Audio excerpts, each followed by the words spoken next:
Welcome to Listen to Learn, a podcast by the Consistent 24. In each episode, we explore best-selling books to help you listen, learn, and start earning. Turn your talents into profits and start your journey today.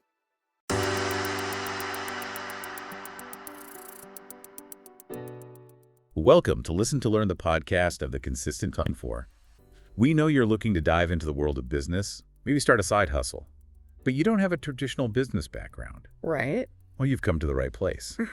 Today, we're doing a deep dive into The Psychology of Money by Morgan Housel. This book is a fantastic starting point for anyone looking to make smarter financial decisions. Absolutely. And we're going to break it down for you. Think of it as your crash course on the less talked about, but incredibly important aspects of handling money. And Housel does this brilliantly, weaving in captivating stories that make the lessons really stick. Okay, let's unpack this. One of the first things that really jumped out at me was Housel's argument that success with money isn't just about what you know, it's about how you behave. That's right. He calls these the soft skills of finance, and they're often overlooked. You could be a whiz at spreadsheets and understand all the technical jargon. But if you don't have a handle on your own psychology and biases, you're likely to make some costly mistakes. He illustrates this point with the story of this tech genius who made millions from a Wi-Fi router patent.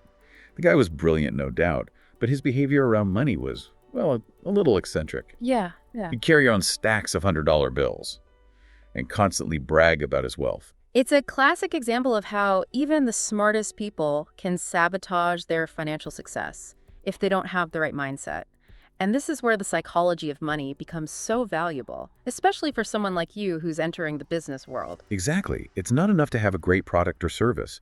You need to understand the psychological factors that influence your own spending, saving, and investing.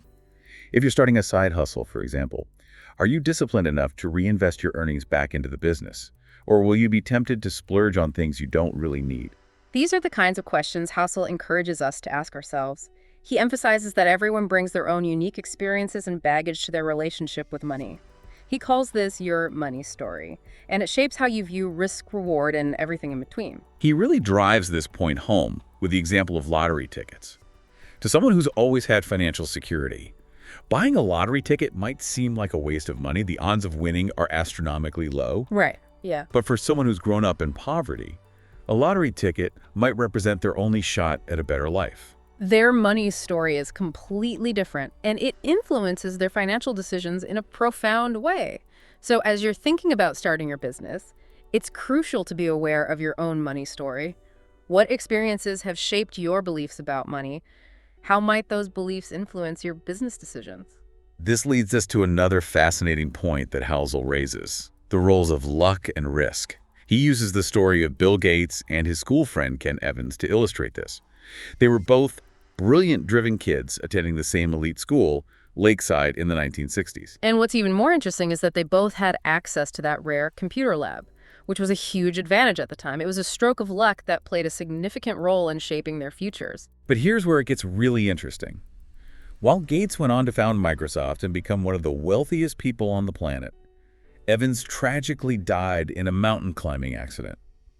They had similar backgrounds, similar drive, and even similar opportunities, yet their lives took drastically different paths. It really makes you think, doesn't it? How much of success is attributable to skill and hard work, and how much is simply down to chance? Housel argues that we often underestimate the role of luck, both good and bad. We tend to focus on the winners and attribute their success solely to their talent and effort, while overlooking the role of chance. He doesn't just make this claim anecdotally either. He backs it up with some pretty mind-blowing statistics. He actually calculated the odds of someone being in Bill Gates' exact position, attending that specific school with that specific computer lab at that specific time, and found that they were literally 1 in a million. Of course, this doesn't mean we should just throw up our hands and say, well, it's all just luck, so why bother? Hard work and talent absolutely matter, but acknowledging the role of luck can help us be more humble and realistic about our expectations.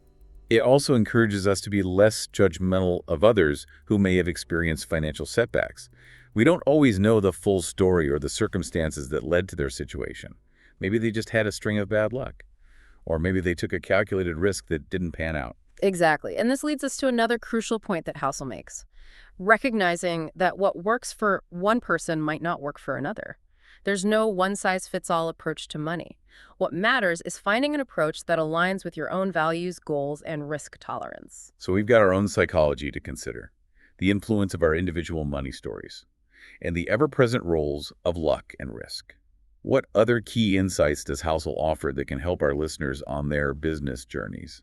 Well, he delves into some compelling case studies, examining the decisions and outcomes of both financial triumphs and spectacular failures.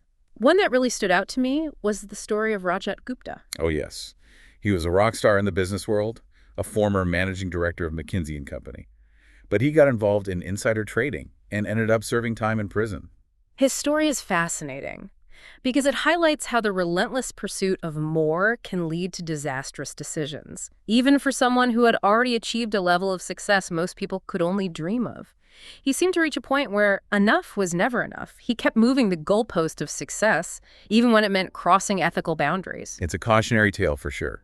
And it reminds me of the story of Barney Madoff, the mastermind behind one of the largest Ponzi schemes in history. He built his empire on deceit, driven by an insatiable greed that ultimately led to his downfall. Both Gupta and Madoff's stories highlight the dangers of what Housel calls the hedonic treadmill. It's this idea that we constantly chase after the next thing, believing that it will finally bring us lasting happiness. But the reality is that our happiness levels tend to revert back to a baseline, regardless of our achievements or possessions. So if chasing ever-increasing wealth can be a trap, what does Housel propose as a more fulfilling approach to money, especially for those of us starting businesses? He talks about the power of defining what enough means to you. It doesn't mean settling for mediocrity. It's about recognizing that true wealth isn't about accumulating an endless amount of money. It's about having enough to live a comfortable life, pursue your passions, and have the freedom to make choices that align with your values. I love this concept of enough. It really resonates with me. Sometimes I get caught up in the hustle and forget to appreciate what I already have. It's easy to get caught in the comparison game, especially in the world of entrepreneurship where everyone seems to be chasing the next big win. And that's exactly what Housel cautions against. He encourages us to focus on our own definition of success, rather than comparing ourselves to others. He also emphasizes that financial freedom is often more about having control over your time than it is about having a massive bank account. He uses the example of his own career path. He left a high-paying but demanding job in finance to pursue writing. It was a risky move, financially speaking, but it gave him something far more valuable: autonomy and flexibility. And this ties in with his concept of aiming for reasonable over rational when it comes to financial decisions. Being perfectly rational with your money might sound good in theory, but in reality, we're all human beings with emotions. Our feelings inevitably influence our choices. So what does this mean for our listeners who are starting businesses or side hustles? Does it mean throwing all financial planning out the window and just going with our gut? Not at all. It's about finding a balance. It's about being smart with your money, but also recognizing that it's okay to make decisions that prioritize your happiness and well-being, even if they're not always the most financially optimal choice. It's like he's giving us permission to be human, to acknowledge our emotions and factor them into our financial decisions. Exactly. And this leads us to another fascinating concept that Housel explores in the book: the power of narratives. He argues that our beliefs about the economy, the markets, and our own financial prospects are often shaped by the stories we tell ourselves and the stories we hear from others. You mean like those rags to riches stories we often hear about entrepreneurs who made millions overnight? Precisely. Or the doom and gloom predictions we hear from some financial commentators who seem to be perpetually predicting the next market crash. These narratives can be incredibly powerful, swaying our decisions even when the underlying facts don't necessarily support them. So how do we avoid getting caught up in these narratives and making decisions based on fear or hype, especially when we're trying to build a successful business? Housel encourages us to be more critical thinkers when it comes to money, to question our assumptions, to look beyond the surface-level narratives, and to base our decisions on solid evidence and a realistic assessment of the risks and rewards involved. So we've talked about the importance of understanding our own psychology, the influence of our money stories, the roles of luck and risk, the trap of chasing more, the power of enough, the importance of being reasonable over rational, and the seductive power of narratives. It sounds like the psychology of money offers a wealth of insights for anyone navigating the world of business and finance. Absolutely. And in the next part of our deep dive, we'll explore some more practical advice from Housel, including his insights on the power of compounding, the often overlooked benefits of cash, and the importance of playing the right financial game for your individual goals and circumstances. Welcome back to our deep dive into the psychology of money. In the first part, we talked about the often overlooked psychological factors that can make or break our financial success, especially for those of you venturing into the world of business and entrepreneurship. We covered a lot of ground. Yeah. From understanding our own money stories to the roles of luck and risk. Right, yeah. But now let's shift gears and talk about something that's absolutely crucial for anyone starting a business or side hustle. Managing risk. Housel has a really interesting way of approaching risk. He compares it to the way professional blackjack players think about the game. Okay, I'm intrigued. Tell me more about this blackjack analogy. Well, imagine you're a card counter. You've got a system for tracking the cards that have been dealt, giving you a slight edge over the house. But even with this advantage, professional card counters never bet everything they have on a single hand. That makes sense. They're playing the long game right. They know that even with a slight edge, there's always a chance they could lose. Exactly. It's not about trying to predict the future with absolute certainty. It's about recognizing that there's always a chance things could go wrong and planning accordingly. So it's less about being a fortune teller and more about being prepared for the unexpected. Precisely. Housel calls this having room for error. It's about acknowledging the inherent uncertainty of the world and building in buffers to protect yourself from unexpected setbacks. This reminds me of the story Housel tells about Kevin Lewis, a successful card counter who lost a fortune when he strayed from his risk management strategy. Right. Lewis understood that even a small chance of being wrong could wipe him out if he didn't manage his risk appropriately. It's a powerful lesson for all of us, especially those who are starting businesses. So how do we apply this room for error concept to our own ventures? What are some practical steps we can take? Housel recommends having a margin of safety. It's like building in a cushion to protect yourself from the inevitable bumps in the road. This could mean having more cash on hand than you think you need, diversifying your income streams, or even just being conservative in your financial projections. So it's about being prepared for the worst-case scenario, even if it never actually happens. Exactly. And having that cushion can give you peace of mind and the flexibility to make better decisions, especially when things get tough. Think about it. If you're constantly worried about making ends meet or covering unexpected expenses, it's much harder to think clearly and strategically about your business. That makes a lot of sense. It's like trying to run a marathon while carrying a heavy backpack. You might be able to do it, but it's going to be a lot harder, and you're less likely to perform at your best. Precisely. And one of the best examples of this margin of safety in action is Bill Gates. Even in the early days of Microsoft, he insisted on having enough cash reserves to cover a year's worth of payroll, even if the company didn't generate any revenue. Wow, that's pretty incredible foresight, especially considering how young he was at the time. It's like he was already thinking like a seasoned entrepreneur, even before Microsoft became the tech giant it is today. It's a powerful lesson in the importance of planning for the unexpected, and it highlights another key concept that Housel talks about, having a barbelled personality when it comes to money. Okay, barbelled personality. Yeah. That's a new one for me. What does that even mean? It's about embracing a seemingly contradictory combination of optimism and paranoia. It's about being incredibly optimistic about the future, but also acutely aware of the things that could prevent you from achieving your goals. So it's like being excited about the potential of your business, but also hyper aware of the risks and challenges you might face along the way. Exactly. It's about having the drive to pursue your dreams, but also the prudence to prepare for the unexpected. You're balancing a healthy dose of enthusiasm with a realistic understanding of the potential pitfalls. I like that. It's about having both feet on the gas pedal, but also keeping your eyes on the road ahead, looking out for potential hazards. Precisely. And this mindset can help you make better decisions, especially when you're faced with uncertainty or setbacks. It allows you to stay focused on your long-term goals, while also being adaptable and responsive to changing circumstances. This all ties back to the idea of managing risk right. We're talking about being prepared for the known unknowns. But what about those unexpected events that completely blindside us, the things we never even saw coming? You're right. Housel addresses this by emphasizing the idea that everything that can break will eventually break. He uses the example of a German tank unit during World War II to illustrate this point. Wait, what do German tanks have to do with managing risk? Well, picture this. It's World War II. And the Germans have some of the most sophisticated tanks in the world. These machines are built to withstand incredible punishment. But there's one thing they didn't account for. Field mice. Field mice? They're really? Those tiny little creatures brought down German tanks. It sounds crazy, but it's true. The mice had nested inside the vehicles and chewed through the insulation covering the electrical systems, rendering the tanks inoperable. Wow, that's a wild story.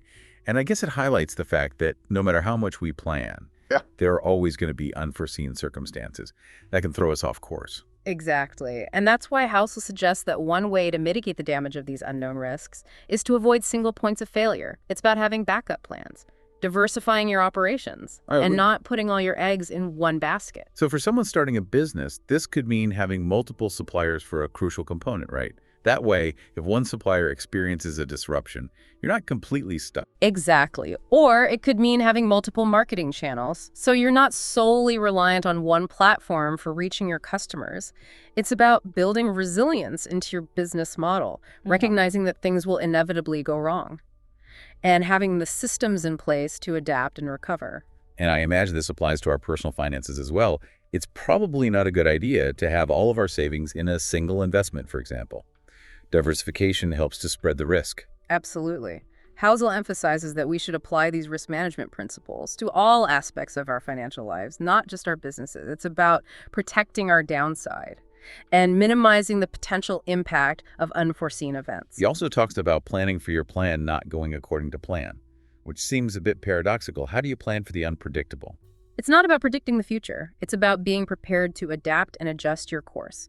When things inevitably don't go as expected, Housel suggests having a gap between what you can technically endure financially and what you can emotionally handle. So it's not just about the numbers. It's about our own psychological resilience. Exactly. He uses the example of a 30% decline in the stock market. On paper, you might be able to withstand that kind of drop, but emotionally, it can be devastating, especially if you haven't experienced those kinds of market swings before. The fear and uncertainty can lead to impulsive decisions that can make a bad situation even worse. That's why having that emotional buffer is so important. It's about knowing your own limits and not putting yourself in a position where you'll be forced to make decisions when you're feeling panicked or overwhelmed. It's about recognizing that we're all human, and even the most carefully crafted plans can be derailed by our own emotions. Speaking of things that can derail our plans, Housel also cautions against the dangers of leverage. Using debt to amplify your returns can seem appealing, especially when things are going well, but it can also be incredibly risky. It's like putting your money on steroids. You can potentially achieve much higher gains, but the risks are also magnified. Even a small setback can be catastrophic when you're highly leveraged. He uses the example of the 2008 housing crisis, where many people were forced to sell their homes at a loss because they had taken on too much debt and couldn't keep up with their mortgage payments when the market crashed. It's a cautionary tale about the importance of using leverage wisely and understanding the potential consequences if things don't go as planned. So if leverage can be so dangerous, why are people so drawn to it? Housel says that it's often a case of rational optimism masking the odds of ruin. We tend to focus on the potential upside while downplaying the potential downside. We get caught up in the excitement of potentially making a lot of money quickly and forget to consider the possibility that things could go wrong. It's like those lottery tickets we talked about earlier. People focus on the dream of winning millions while ignoring the fact that the odds are stacked against them. Exactly. And this is where that barbelled personality we discussed earlier can come in handy. It's about balancing that optimism with a healthy dose of skepticism and a realistic assessment of the risks involved. So it's not about avoiding risk altogether. It's about taking calculated risks and being prepared for the potential consequences. Precisely. And Housel suggests that a good rule of thumb is to avoid taking risks that could permanently impair your financial well-being.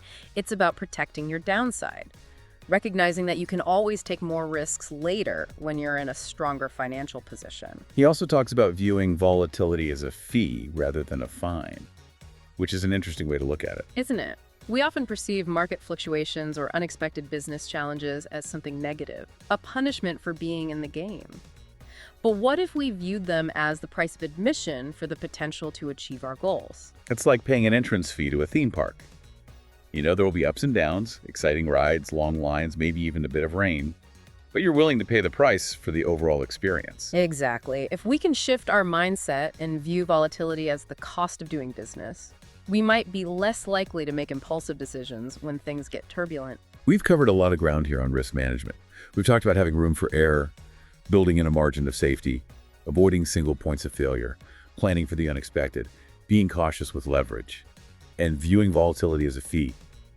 These are all incredibly valuable insights for anyone navigating the world of business and finance.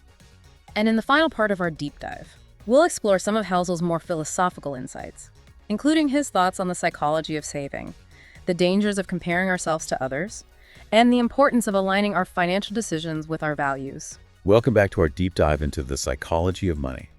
We've explored the mental game of money, how to handle risk, and honestly, it's been eye-opening. But now I'm curious, what does Morgan Housel say about something as fundamental as saving? Especially for those of us building businesses, it feels like every dollar should go back into growth. It's funny you say that, because Housel actually argues that saving is even more crucial. When you're building something, it's not just about a rainy day, it's about building a sense of control and independence that most entrepreneurs crave. That's counterintuitive, isn't it? When you're starting out, every penny seems precious for making your business happen. Exactly, but think about it. A high savings rate gives you options. Let's say your marketing campaign flops, or a supplier lets you down. That cushion lets you pivot. Try something new without panicking. It's psychological fuel for the entrepreneurial journey. So it's almost like saving becomes a strategic advantage. Precisely. Housel even compares it to conserving energy. We're all for finding new energy sources, but becoming more efficient with what we have is completely within our control. Same with money. Investment returns can be fickle, but saving diligently, that's a guaranteed win. Okay, I'm starting to see the value here, but saving often feels like deprivation, like you're missing out on the good stuff. House actually suggests a fascinating way to boost your savings rate, increasing your humility. Humility. Now, that's a unique take on personal finance. Right. What's the connection? He argues that so much of our spending, once we're past basic needs, is ego-driven. We buy to impress others, keep up with the Joneses, project an image, lower that ego. Suddenly you need less stuff, and there's more to save. So it's like a mental declutter leads to financial declutter. Exactly. And this is so relevant for entrepreneurs. It's easy to get caught up in wanting the fancy office, the latest gadgets, to look successful. But true wealth is about the security and options those savings provide, not the show. That's a good reminder, especially in the age of social media, where everyone's highlighting their wins. It's easy to feel inadequate, like you need to spend to measure up. And that's another point Housel nails. The danger of social comparison. We're all playing different financial games, different goals, different starting points. Comparing is pointless and leads to bad decisions. It's like comparing apples to oranges. They're both fruit, but totally different experiences. Precisely. Focus on your goals, your values. If that means building a sustainable business over flash-in-the-pan growth, your financial decisions should reflect that. So saving tied to humility, avoiding comparison traps. What else does Housel suggest for using money wisely, especially as we're building our businesses? One of the most powerful ideas is using money to buy back your time. He argues time is our most valuable asset, and smart financial choices can give you more of it. He uses the example of leaving his own high-paying finance job to become a writer. Right. Less money, but way more control over his schedule. Exactly. It resonates with so many entrepreneurs who are burnt out, feeling trapped. Money becomes the tool to design a life you actually want to live, not just one chasing ever-increasing profits. And I bet that sense of freedom impacts your business decisions too. Less pressure to chase every dollar, more focus on what truly aligns with your vision. Exactly. And this ties into what Housel calls the unseen returns on wealth. It's not just about the bank balance, it's the peace of mind knowing you have options, the flexibility to say no to things that don't serve you. These are returns you can't measure on a spreadsheet, but drastically impact your quality of life and your business success. So as we wrap up this deep dive into the psychology of money, what are the key takeaways our listeners should really carry with them? First, remember, financial success is a mental game as much as a numbers game. Understand your relationship with money, your biases, your goals. That's the foundation for everything else. Second, embrace the power of enough. Define what truly matters to you, financially and in life. Don't get swept up in chasing endless growth for its own sake. Third, make saving a priority. Even when you're investing heavily in your business, it's not deprivation, it's empowerment. It gives you options and the mental space to make better decisions. Fourth, use money to gain control of your time. That flexibility can be the key to building a business and a life that truly fulfills you. And then finally, remember, everyone's playing a different financial game. Don't get caught in comparison traps. Focus on what success means to you and make choices that align with that vision. The psychology of money is a powerful reminder that financial success isn't just about numbers, it's about understanding the human side of money. And for all you aspiring entrepreneurs out there, these insights can be game changers for how you build your businesses and your lives. Absolutely. And remember, knowledge is most powerful when you put it into action. So take these insights, apply them to your own situation, and watch as your relationship with money transforms. This has been a truly insightful deep dive, and we hope you've gained as much from the psychology of money as we have. Until next time, happy listening and learning. Thanks for tuning in to this episode of Listen to Learn, the podcast by The Consistent 24. We hope you found some valuable insights today that will help you turn your knowledge into action and maybe even start earning from what you've learned. If you enjoyed this episode, don't forget to subscribe and leave a review. It really helps us keep bringing you the content you love. And remember, you can always dive deeper into the books we discuss by grabbing a copy from your favorite bookstore, whether online or local. Stay consistent, keep learning, and until next time, just listen to learn.